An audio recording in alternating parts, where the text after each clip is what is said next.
What we've not talked about yet very much, and this is what I would like to address, is why? Why are those faiths under fire? What are they under fire from? What is it that is causing the persecution? What is driving the persecution? Because that is what we need to focus on if we're going to have an effect on supporting those faiths, those churches that are under fire. So I'm calling this Islamic persecution of religious minorities, doctrine and history. This is where it comes from. I'd like to wrap up for you a little bit why you're seeing everything that you're seeing across the Middle East happening the way it is happening now, and now in the United States as well. What is happening to the Copts, the Jews, the Baha'is, and other persecuted minority faiths across the Middle East, where Sharia is dominated, whereas dominant and enforced, is not unique to our time. Sometimes it might feel like we're living in a snapshot of time. This is our time, and we think this is unique, this is different, this is our time. Well, it's not unique. What is happening now belongs on a continuum, and that continuum is about 1,400 years long at this point. And what I would say is that the situation of these persecuted minority faiths under fire is just the latest in a long and bloody history of Islamic conquest, and it is always characterized by the subjugation of non-Muslim religious minorities. The great scholar and historian of Islamic history, and a medical doctor as well, I don't know where he gets the time, Andrew Bostom, has documented in extensive detail in two massive compendia books about these conquests. One is called The Legacy of Jihad, the other one is called The Legacy of Islamic Anti-Semitism. He has now written a third book, which is due out soon, and you'll see that one very, very shortly. But what he documents is the Islamic conquest from the very earliest campaigns after the death of the Muslim prophet Muhammad, and the pattern of the treatment of non-Muslims and how that was set. What we are seeing today is a continuation of what was begun at the earliest time after the beginning of Islam and the death of Muhammad, during the life of Muhammad as well. Both Muhammad's example and Quranic verses cited to this day as justification to attack and oppress non-Muslims. This goes to the guilt of not being Muslim, the guilt of not accepting Islam. That is why these groups and these faiths are persecuted, because they are not Muslim. The Quran, as I think one of the earlier speakers mentioned, contains at least 109 verses that call Muslims to war with non-believers. Muslims are actually warned of hellfire that awaits them if they fail to join in the slaughter. The verses are open-ended in terms of time and place. They are not restricted to somewhere in the Middle East in a long ago time in the Arabian Peninsula, let's say. Let me highlight, I'm not going to go through 109, don't worry, but let me highlight just a few of them for you, and you'll get a flavor of what we're talking about. Here is Quran verse 2, 191 to 193. Slay them wherever you find them, and drive them out of the places whence they drove you out, for persecution is worse than slaughter. Let's look at Quran 2:16. Fighting is prescribed for you, and you dislike it, but it is possible that you dislike a thing which is good for you, and that you love a thing which is bad for you, but Allah knoweth best, and ye know not. Okay, does this sound like a religion of peace? Does this sound like a struggle for mental betterment of oneself? Here is Quran verse 3, 151. Soon we shall cast terror into the hearts of the unbelievers, for that they joined companions with Allah, for which he had sent no authority. Let's skip a couple. I'm not going to go through them all. Here is another one about casting terror. This is Quran 8:12, one of the most often cited of all of these. I will cast terror. This is Allah speaking, right? When you're talking about the Quran, whose voice is it written in? It is the voice of Allah. That is whose voice is speaking through the Quran. And it says in 8:12, I will cast terror into the hearts of those who disbelieve. Therefore, strike off all their heads and strike off every fingertip of them. Religion of peace. 839, fight them until there is no more fitna. That means disorder, civil strife, disbelief. And religion shall only be for Allah, meaning in the entire world. Last two, and very important as regards Christians and Jews, otherwise sometimes known as the people of the book. Here is 9:5. So when the sacred months have passed away, then slay the idolaters wherever you find them, and take them captives, and besiege them, and lie in wait for them in every stratagem of war. That is totally open-ended. It doesn't say only on the Arabian Peninsula. It doesn't say only the pagans who worship idols. It doesn't say only until the year 700 or whatever. Here is 929, the last one I'll cite to you. And this is the one that most closely relates to Christians and Jews. Fight those who believe not in Allah nor the last day, nor hold that forbidden which hath been forbidden by Allah and his messenger, nor acknowledge the religion of truth, that means Islam, even if they are people of the book, until they pay the jizya with willing submission and feel themselves subdued. What are they saying? They're saying even if you have a revealed scripture, as Muslims acknowledge that Jews and Christians do have a revealed scripture in the Bible, the Old and the New Testaments, even so, unless they submit to Islam, unless they allow themselves to be governed and ruled by Islamic law, they must be subdued, they must be humiliated and feel it and pay the jizya. You heard, I think maybe it was Paul earlier speaking about the jizya payment, which is an obligatory tax on non-Muslims. It is a tax in return for their lives, which are forfeit otherwise. So this is the foundation. I haven't even touched on the hadiths. I haven't even touched on the life, the sayings of Muhammad, which are contained in the hadiths. But those together, the life of Muhammad, the sirah, the biography, Ibn Ishaq is one key biographer, and his sayings and actions in life together make up what is called the Sunnah. The Quran and the Sunnah together guide the lives and the laws of Islam and Muslims to this day. Let's talk a little bit about the compact of the jizya. What does that mean, and why are we hearing that again today being demanded in Egypt and other places, but especially I've heard it in Egypt? The compact of the jizya comes from that verse I just quoted to you, 929, that the people of the book must be subjugated until they pay this obligatory tax to the Muslim overlords and feel themselves subdued. What does that mean? It means that they must accept Muslim ownership of their land. They must submit to Islamic law, pay this jizya tax on an annual basis. It's an annual tax levied on each person, each man, free man. The purpose, why? To make life as non-Muslims so bitter, so humiliating, and so worthless that conversion seems better, or at a minimum, that submission to Islamic law seems a better alternative than living this way. That is the purpose of what is happening in the Middle East today. It's the purpose of what has been happening for the last 1,400 years against the minority faiths, the Christians, the Jews, and others. The second caliph was named Umar.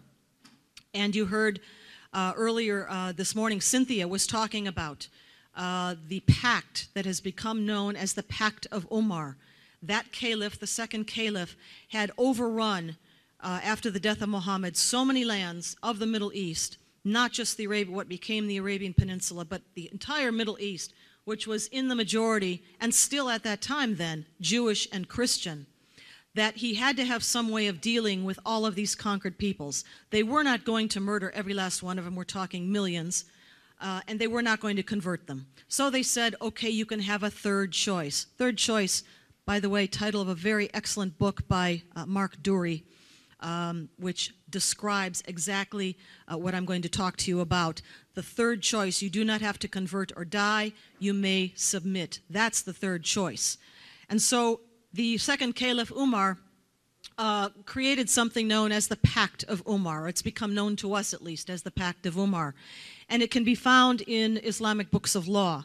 The one that I use for reference happens to be a Shafi book of law. You heard Cynthia talk about the four schools, on the Sunni side at least, the Shafi, the Maliki, the Hanbali, the Hanafi. And this one, called The Reliance of the Traveler, or in Arabic, the Umdat al-Salik, I find a very handy reference. It can be found on Amazon cheaply. used. That's how I buy all my books, or I'd never afford them. But it is available very easily, and it is organized in a kind of a neat way according to chapters that I find easy to look things up in. So in that book is an entire chapter called the Ahladimma. The Ahladimma means the Dhimmi people. That's what that means in Arabic, and it is about the Pact of Umar and the agreement between the Muslim conquerors and those people of the book, the Christians and the Jews, primarily, who were overrun and taken over. And their agreement to abide by every single one of the regulations on this pact, on this list of regulations, humiliating, having to do with clothing, having to do with cutting your hair in a funny way so that everybody can see you coming. And by the way, that yellow Star of David on Jews, where did that come from? Not Hitler. It comes from the Pact of Umar, where Jews were required to wear a patch, yellow, front and back, so that Muslim would see them coming and know ahead of time that these are people who may be abused. Christians also had to wear a similar patch, but a different color. I think theirs might have been blue. So this is the Pact of Umar. This is the beginning of how the regulations were set out by Muslim conquerors of Jewish and Christian people for their subjugation under Islamic law. So in the beginning, when the armies of Muhammad took over the first neighborhood, if you will, around Mecca and Medina, that is the peninsula that now we call the Arab Peninsula, the Jews and the pagan inhabitants there, because they were the majority, the Jewish tribes were quite powerful actually, they were the first ones to experience the broken truces, the brutal assaults, the slaughter, the genocide, and the exile. Jew hatred in particular is absolutely intrinsic to Islam and from the beginning. And why? Because the powerful Jewish tribes around Mecca and Medina refused to accept the message of Muhammad, and in fact they even not only refused him, but they ridiculed him and made fun of him. Jews were called apes and pigs in several different verses within the Quran. They are reviled in very many ways throughout the Quran. You may have heard this phrase, this kind of chant, Khaybar, Khaybar, Ya Yahud, Jaish Muhammad, Ya Sayyid. This is even heard on the streets of the United States of America. What this is referring to is Khaybar. Khaybar was an oasis. It is a place where some of the tribes defeated by Muhammad fled to get away from him. Just get on your camels and go, he said, and off they went. They said, just leave us alone. We'll live and we'll farm here. He chased them down. He followed them. He broke the truce. He came to Khaybar, the oasis of Khaybar. That is the armies of Muhammad returning, and he slaughtered them. Let me talk especially about the pernicious and especially viciously violent Persian Shiite dynasties, especially in the period after the 1500s, and in particular as regards Jews, but also as regards Christians. There was a concept called najis. It means uncleanliness. And if you can believe this, this is the rules. They talked about the fact that Jews, especially, but Christians too, would not be allowed to go outside while there was rain or snow coming down, because the dripping water could fall off of them and their clothes and perhaps drop onto a Muslim or a Muslim's clothing. And that would make the Muslim unclean. This was a law in Shiite Persia, that they would not be allowed to go outside while it was raining or snowing for fear that their uncleanliness, najis, would get on a Muslim. But of course, there are so many other civilizations that were conquered and dominated. The Byzantines, also the Persians, the Egyptian Copts in their turn, the Algerian Berber Kabyle people, they all followed. Let me give a special mention here right now. I want to talk about the Baha'is of Iran, of what was then known as Persia.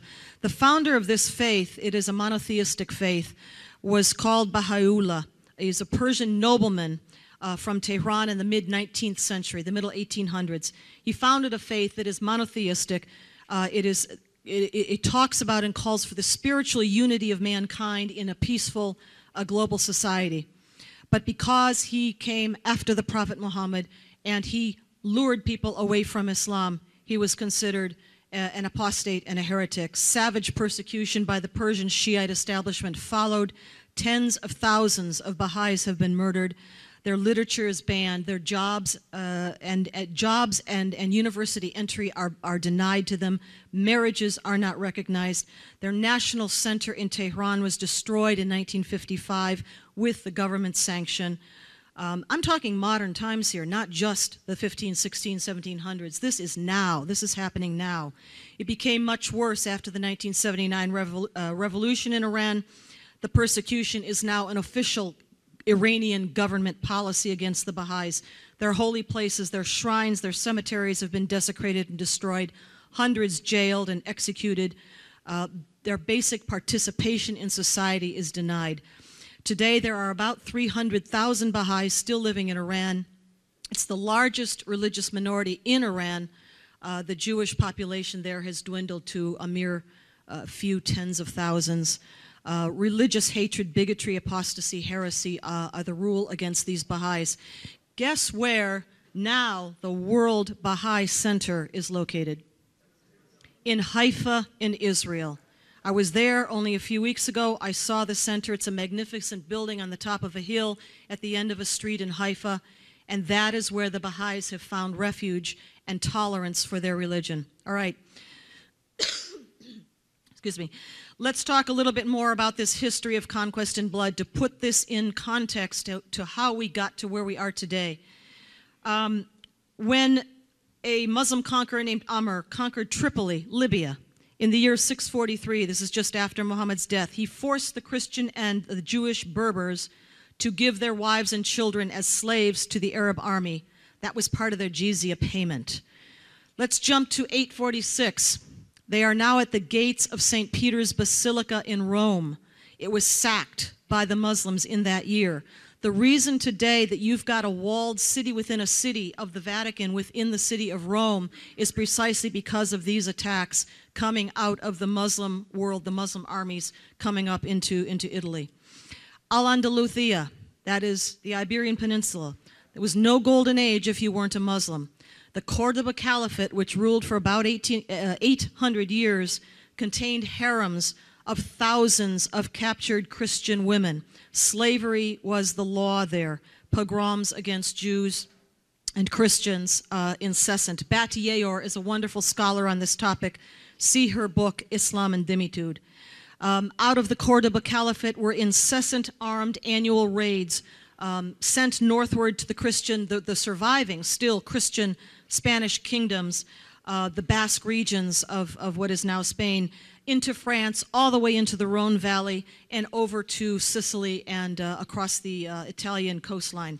Do you know that during these years of the 1500s until the late 1700s, there is an estimate that there were 1.25 million white Europeans enslaved by the Barbary pirates, we called them, the Barbary Muslim jihadis. The Western European coastline, I mean up Spain, up France, up England, was ravaged for centuries by raids coming out of the Barbary, the Tripolitan states of North Africa, that we call it today, North Africa. Afghanistan and Central Asia were Buddhist in the main, in the majority of the population. The slaughter in what was called Hind, now India, was perhaps the most massive of all. Hundreds and hundreds of thousands of Hindu shrines, temples razed to the ground, and people murdered. All right, why is it happening now that this is all resurgent? Why is it coming back? That's the historical framework. Why are we seeing it coming back again now? Well, I would give a few reasons. One, we've seen the end of the colonial period, which put a clamp down on it. We also saw in the last century the end of the Cold War. That also tended to tamp this down.